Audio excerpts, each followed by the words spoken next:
This is part one in a series of two videos that's going to help you to understand the last page of your research paper, which is your Works Cited page. Let's go back to parenthetical citations for a minute. When you borrow information from a source or you use anything that's not common knowledge and is derived from a source, what you're doing then is adding on a parenthetical citation at the end of the sentence. Well, we all know why it's parenthetical because it's within parentheses. But if you look at the word citation, this just means look at this sentence, reader. And if you look at this parenthetical citation, this is the work, you're identifying it, that was cited in that sentence. Well, the way we're going to know is to look at the parenthetical citation, which will either start with the author's name in most cases or the title.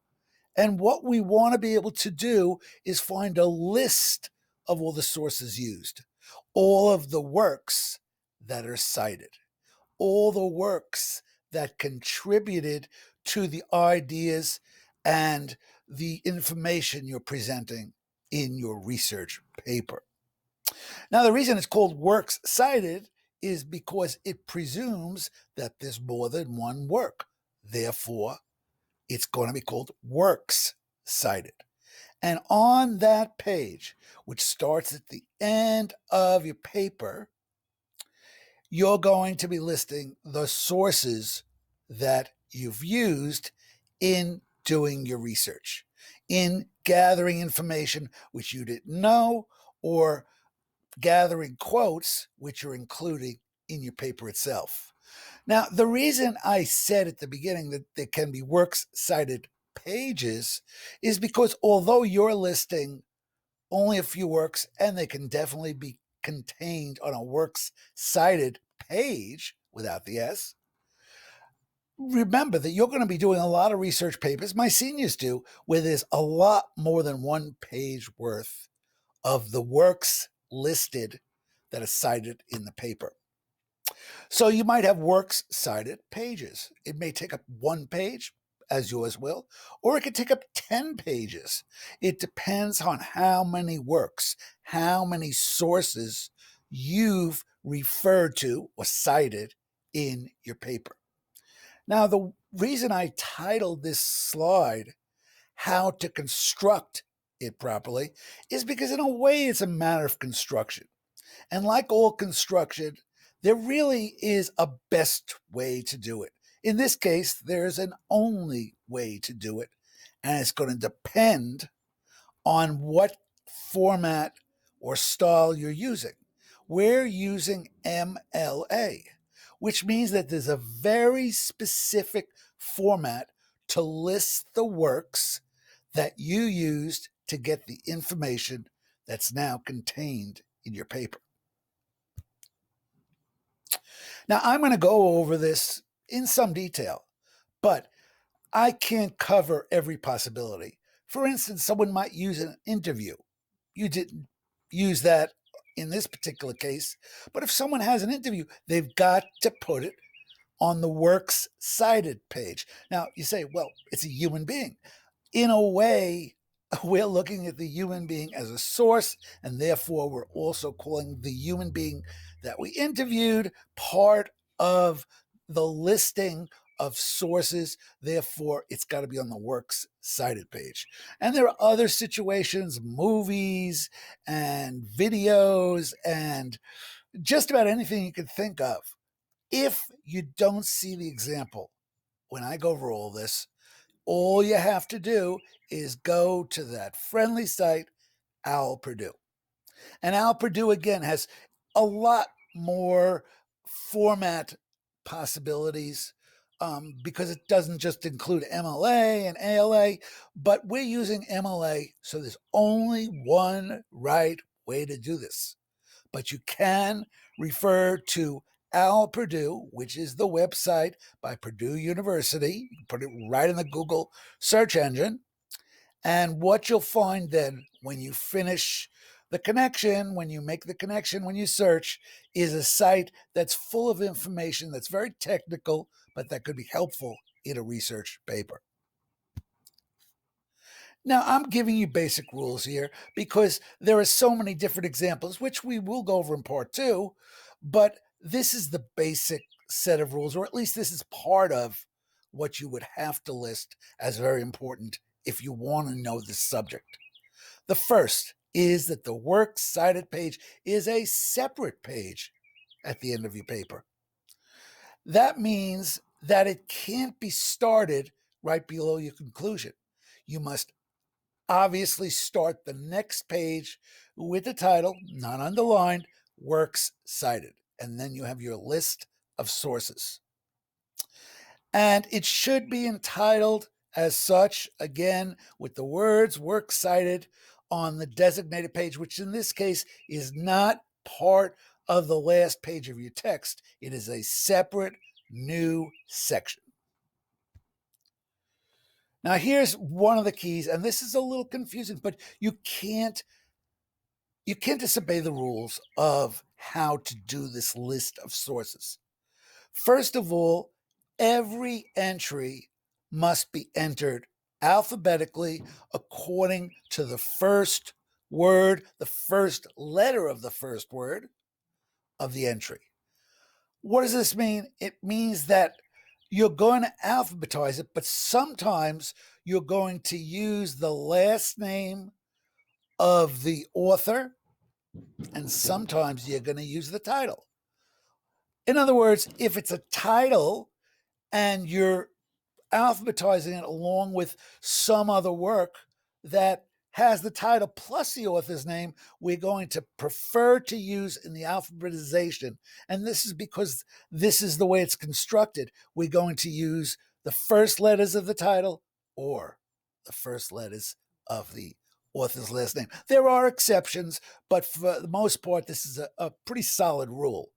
We also must recognize, and this is where a lot of students make a mistake, that the words and the are eliminated when you alphabetize.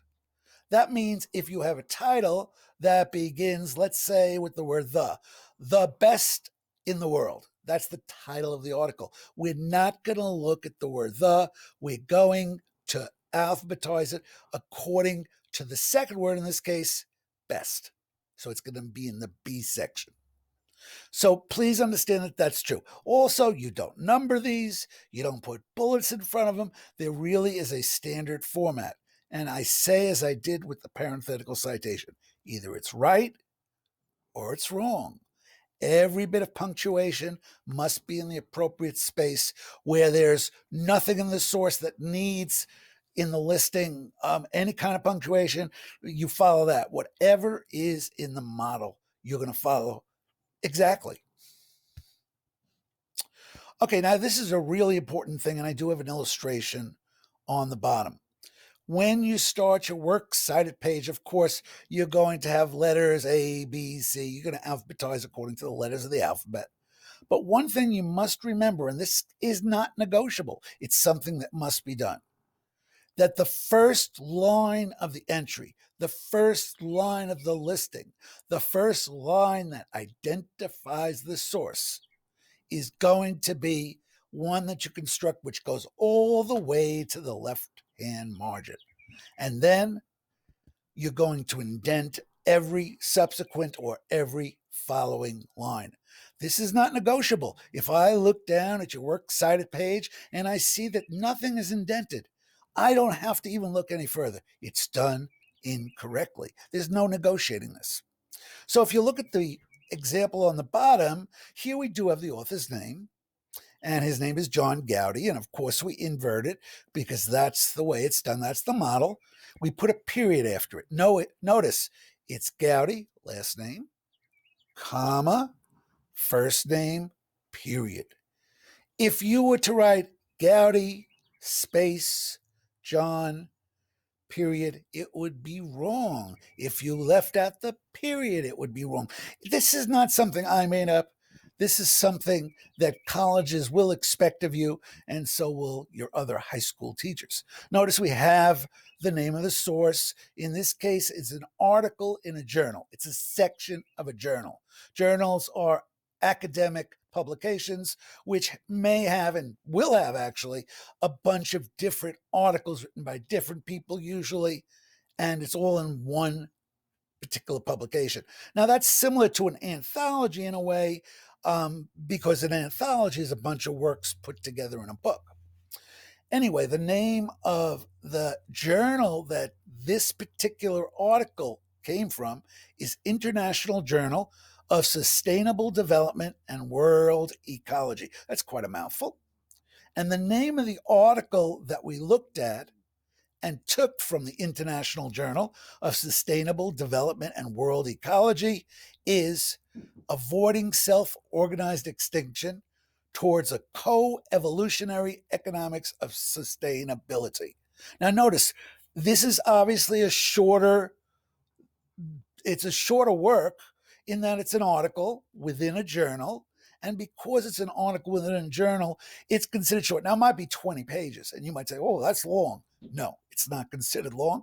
And therefore, what are we going to do to denote? You've seen that in my corrections. What are we going to do to denote that it's a title? Well, you already know what you do with short works, and that is you use quotation marks around the entire title. Notice, again, that after the period after John, we have this title, and you notice it ends with a period and then the end quotation marks. If you put the quotation marks at the end after sustainability and then you put the period, it's wrong. There is no negotiation allowed. This is just the way it's done. Why? Ask the librarians. Ask Miss Vidal. She has a whole book that gives you all the possible examples of how you might have to write this in terms of format. So I don't know. I don't know the answer. It's probably not one that is obvious to me. And I'll explain that there is logic to a lot of this. So we already know it comes from a journal. We know the title of it, and we know it was written by a Mr. John Gowdy. Okay?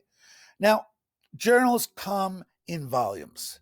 They tend to, by year, call them volumes, and then each individual publication within that volume is given a number. So here we see it's volume 14, and then we see it's the number one, it's the first one, obviously, and then the date of publication, 2007, and then we know it came from pages 27 through 36.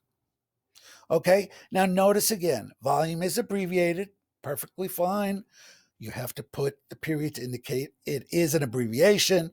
Notice we have the number 14. We don't write 14 as a word. We put a comma after it. Notice the word no or number, I guess it is, period after it, and one, and then a comma. Notice then you have the date of publication, and after it, it's followed by a comma. And then you have the page numbers of that particular article, in this case, Avoiding Self-Organized Extinction, so on and so forth. So now we have all the information. Now, if I didn't have the author's name, which wouldn't happen in a journal, but certainly could happen online, the first word in my entry would be avoiding.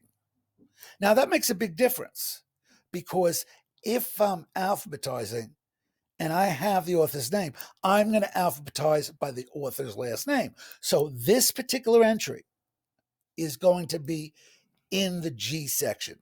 Maybe the only one in the G section, especially in your paper, but it will be the G section. However, if we did not have the name of the author, we would be alphabetizing this using avoiding, and therefore it would be in the A section.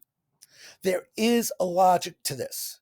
The alphabetization is logical because if I'm reading the paper and I come to a parenthetical citation and the first thing I see is the title, that would mean that there was no author that you could find. And therefore, I know if this is the title, I'm going to look under A. If, as is going to be the case with some works, some sources, you have the author's name, well, then I'm going to look at that. The first word or the first name in the entry will be Gowdy, and I will know it's in the G section. What's the point?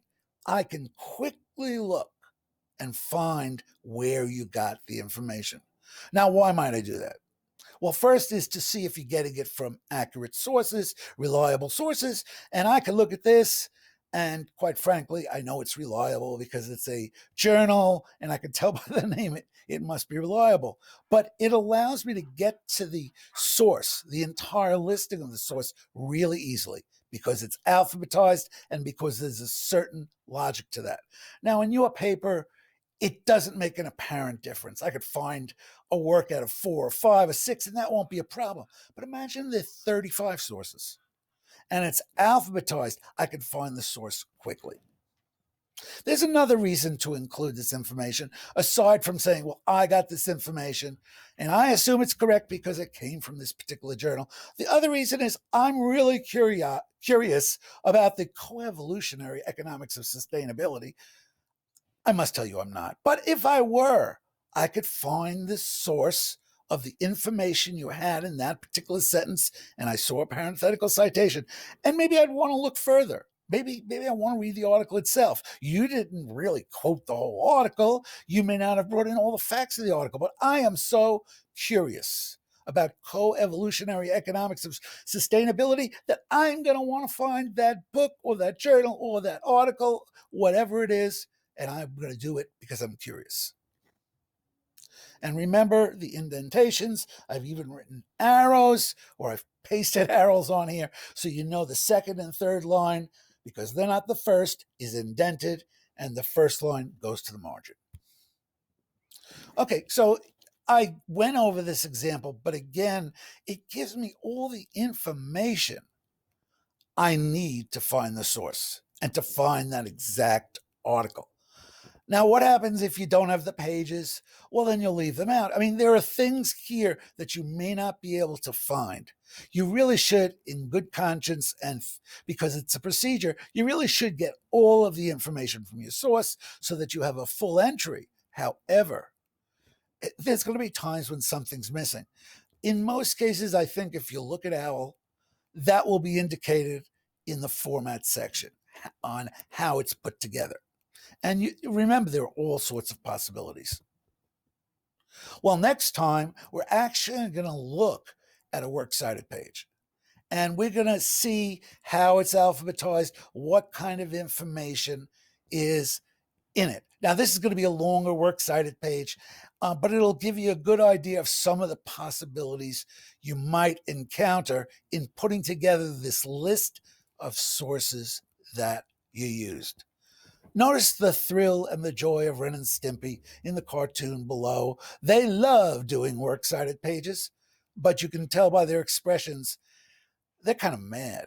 They're kind of nutty because no one likes doing Works Cited pages. You won't like it. I don't like it, but it must be done if it's a scholarly paper. And believe it or not, your mini research paper is a scholarly paper.